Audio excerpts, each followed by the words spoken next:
Situation inquiétante au Gabon avec l'arrestation de Steve Akam, activiste camerounais connu sous le pseudonyme de Raymond Kota. Jeunesse camerounaise, nous avons passé pratiquement 42 ans de misère pour ceux qui sont nés dans les années 82. Nous avons constaté que rien n'a changé dans notre pays à part la destruction massive de nos biens, de nos enfants, de nos frères et sœurs anglophones qui sont tués par ce régime criminel.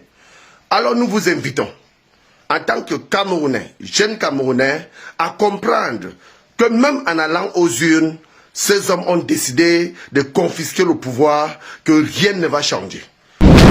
Réfugié au Gabon depuis plusieurs années, Steve Akam a été remis aux autorités camerounaises. Une action qui suscite des interrogations quant au respect des règles du droit international en matière de protection des réfugiés. Je vais demander pardon à mon père de ce qui se fait encore. Je ne suis pas tombé du ciel. Je demandais pardon à la République du Cameroun, comme j'ai demandé à celui du Gabon. Parce que j'ai été tombé par des amis. Et moi, je ne savais pas que ça devait arriver à ce niveau-là. Moi, je souhaiterais vraiment que vous puissiez me pardonner. Si tout ça s'est passé sur votre territoire, je demande encore pardon une fois de plus à la République gabonaise.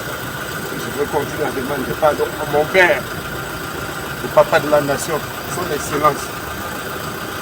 Ok, bonne chance. Ok, merci.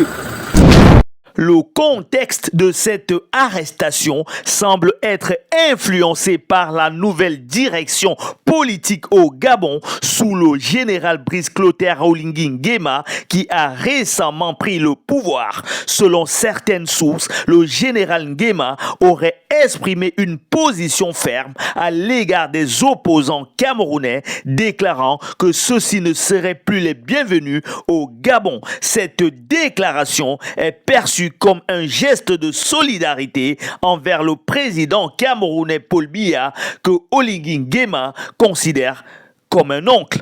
Alors, je disais, de l'autre côté, j'ai aussi un autre papa. Quand vous me voyez faire les routes là, c'est pour amener ça jusque chez eux. Voilà, le fils travaille, il vous a amené la route. On est maintenant, vous rentrez, vous sortez, tout fonctionne.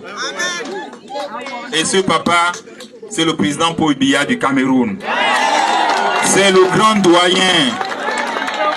Je suis allé le voir, j'ai demandé pardon, j'ai dit voilà, ils m'ont compris. Je sais qu'à un moment donné, ils vont comprendre que c'est notre fils. C'est un fan, nous sommes des fans. Donc c'est entre nous.